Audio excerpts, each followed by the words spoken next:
Hey everyone, it's WHM Bricks back with the finale of Endor. It's done, it's finally here, I've finished it.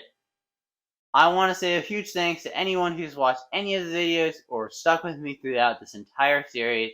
It's been a lot of fun, it's been kind of slow. It's been a year since I started this mock, and I'm really happy to say that the finale is out now.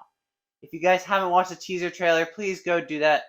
I'll do a link in the description.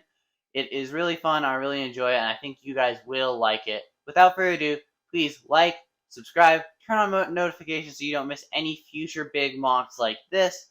And without further ado, let's hit the showcase. So this mock depicts the Endor bunker and the events that conspire there at the end of the 6th movie, Return of the Jedi. Right now, you see the rebels being paraded out by some stormtroopers after thinking that they would easily get into the base and be able to blow it up to take down the shield protecting the second Death Star. But no, it wasn't that easy, and there was a trap set for them, and now they're being paraded out and surrounded by Imperial troops and officers of all different ranks. Okay, so here's the main scene. You see Han, Leia, Chewie, a rebel trooper, and then one straggler who thought they could get away, but no. Being paraded out by some stormtroopers, and now they are surrounded by officers, more stormtroopers, scout troopers, you name it. There are troops surrounding them, and they're in big trouble. Now, in the movie, you may remember there were a lot more troops, but due to size restrictions, cost restrictions, and general things like that, I was not able to include that many. I would love to, but it just didn't happen. So, right now, this is what you see, and I'm really happy with the way it looks. Coming out, you see the AT-ST is towering over it all as like a main protection. You do see this in the background, and I really wanted to include this. And with the AT-ST, it is a redesigned Hoth AT-ST, as I have not been collecting LEGO long enough to get some of the earlier AT-STs. So I've added flaps on the top and changed a couple things around to make it look a little bit more like a Endor AT-ST and not as much like a Hoth AT-ST. Now, I know the feet are still the same size. It's not perfect, but in general, it looks really good, and I'm happy I was able to include it in the mock. Up top, you have a pilot, or a AT-ST driver, and he looks really good up there, perched with his gun in hand, ready to fire when necessary. Up front, you have the big piece, the showpiece, whatever you want to name it, the Endor bunker. This is really the center of attention, and inside you do see there is lights. These are courtesy of Light My Brick. I really love this company, and I really like the way their lights work, and it really brings life to this mock in a new way that I haven't really experienced before. In front, you'll see there's some snot texturing and other things, but as you come to the roof, you'll notice there are tons of little greebles, little bits of just random things. I did notice these two things were something that did appear. I'm not really sure what they were. Maybe they're covering up air conditioning units or something. Who knows? But then I just added pipes and all kinds of other stuff on top, and I'm really happy with the way it looks.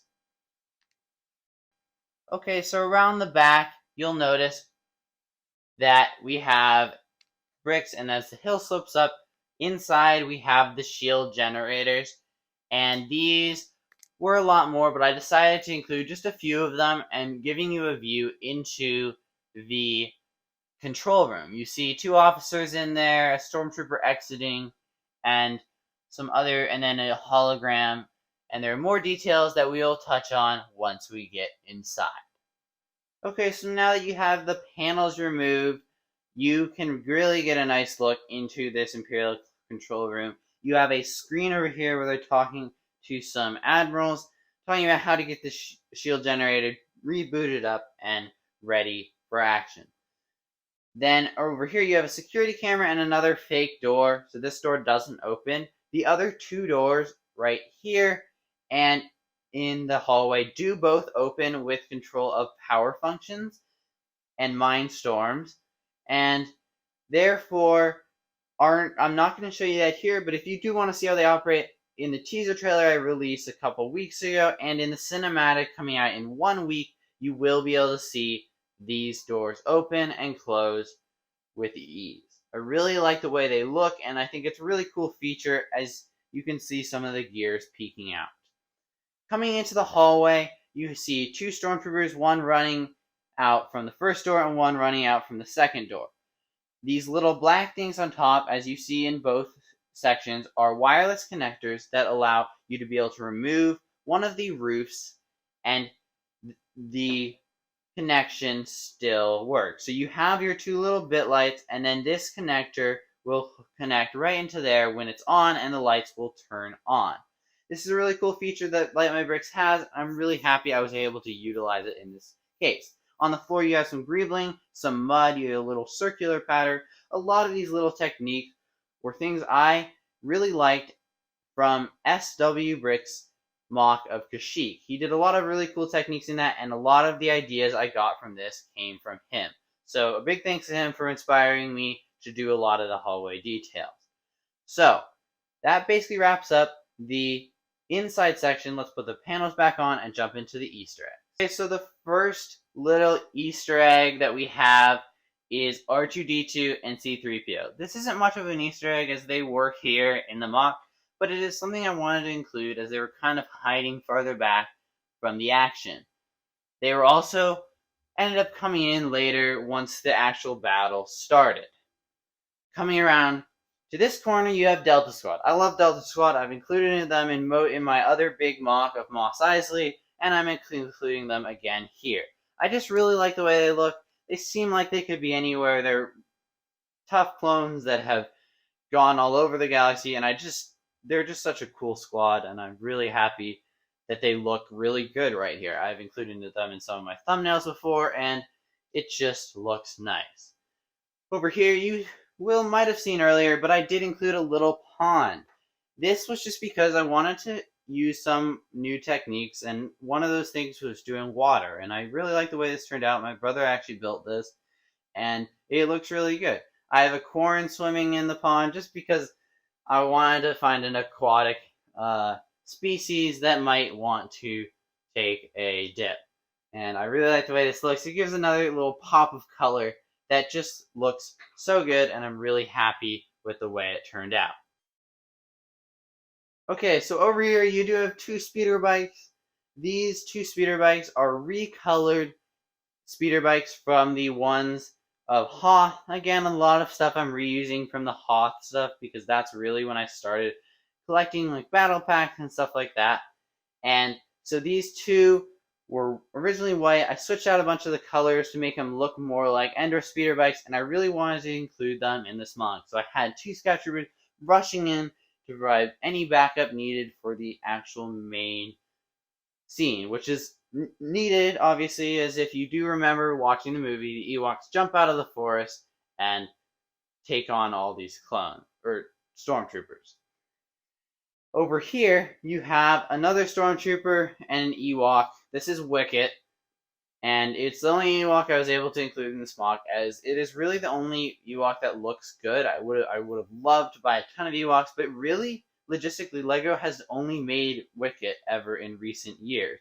So the old Ewoks just don't look very good and aren't something I really want to include in this mock. So Wicket here is just throwing a rock at this stormtrooper, as that is kind of an iconic thing that I really remember from watching the movie, is always that the stormtrooper's armor couldn't even stand up to the rocks being pelted at them by the Ewoks. So I really like this scene, and I'm really happy with the way it turned out. It is another little thing that just brings a little bit more life to this mock. So as you saw earlier, you had down here the like rocky area entering into the control room with the shield generator, and over here you have a scene, an Easter egg. This was the first one I put in. I put this in ways back. You guys might have seen it if you've been watching this series for a while. This is from the Obi-Wan Kenobi series, and it depicts the old clone trooper who has been asking for money. that Obi-Wan Kenobi gives a little bit of money to. You can see as his helmet, he's got a coin in there, and there's just tons of little greebling on the walls. My brother created this, and I really liked the way it turned out. I would have loved to include an Obi-Wan Kenobi minifigure in here, but there just wasn't enough space. But other than that, I'm really happy with the way this Easter egg. That is our final Easter egg. And now, something that you guys probably haven't seen a lot, the trees. These guys were a pain to build. They're really flimsy. They're not like the most structurally sound things. They're super tall. They're hard to display on video, on camera. They don't look perfect. I have built these out of my own design, combining it with some other people's ideas. So the trunk is a more circular base. It's really big, and I like the way it looks. It just ended up being too big for the whole tree. So then I've sized it down to a 4x4, and this is more blocky, but you have all these branches around it, giving it a little bit more life. Then I have the circular bricks, which have no studs on the side, which is weird because that's how the rest of it is. So this tree was just kind of cobbled together with different ideas. I wanted to add more tiles and stuff. I just didn't end up getting to it. And I think they're still really impressive, even as they are. Now, you can see some of the branches are a little bit messed with, a little bit hanging down. That's to display like that the trees aren't perfect. And the fact that they just are able to even look this good, they're about like 3 feet tall, is really impressive, and I'm really happy with the way they turned out. I added some vines on this one, some that are a little bit more interesting on this other one, and overall, I'm just really happy that I was able to include the trees in the first place. Not being able to include as many as I wanted to was disappointing, but each one of these trees cost about like $150, and I just didn't have the money for that. So, or the time that I wanted to spend on getting that and making it work, just because they were so big that putting another one would have been kind of ridiculous. I wanted to include some smaller trees, but again, I just didn't really feel like it, and it just didn't seem quite right. Overall, this mock turned out really well. I'm really happy with it. It's really cool. I love the way the bunker turned out. That's probably my favorite part. But something that really brought this mock to life was the foliage. The foliage is everything. Without it, the mock did not look anything like it did before. And then adding in little pathways and stuff also really brought this mock to life. But overall, this is my Endor mock. I'm really happy with the way it turned out. I hope you guys enjoyed it. I had a ton of fun on this, so let's hit the outro. So that was the mock. That's it. You guys will see one more video. It'll be the cinematic. It'll just be a collection of photos, short videos of the mock. You already maybe saw a bunch in the teaser. There'll be more. There'll be little things with Easter eggs and stuff that you might not have seen in the teaser. And so this is where it's just really fun for me. I really enjoy just being able to show off the mock and be able to talk about all the little things that went to get this mock to come to being. I want to say thank you to everyone who has subscribed because of this series, liked any of the videos, watched any of the videos, come back and watch this finale. If you're just joining me now, thank you. It really helps if just getting that one extra view means a lot to me, and I really would like to hit 500 subscribers by the end of the year, so please also do that down below. But that's it. We are done. In terms of future mocks, I'm not going to announce anything until like the end of August, as I am going on a vacation. We might have a couple more shorter videos. I have a clone base I'm working on, and other things like that. But I'm not going to announce my next big mock project until then, if not even later, because this mock has taken me so long. I do want to kind of take a short break from building really big and using like almost like a lot of my pieces for that and spending a lot of my money on that. So you'll be seeing some smaller mocks, but you'll also be seeing some more intricate and detailed mocks, as you might have seen maybe with my dioramas. I've really improved my building techniques, and I'm really happy with the way this is turning out. But that just wraps up this video, guys. I hope you guys did enjoy it. Even if this is your first video, or if you enjoyed the entire series, thanks for watching this. But without further ado, like, subscribe, comment down below, share this video. This is WHM Bricks signing off. I'll see y'all guys next time. Goodbye.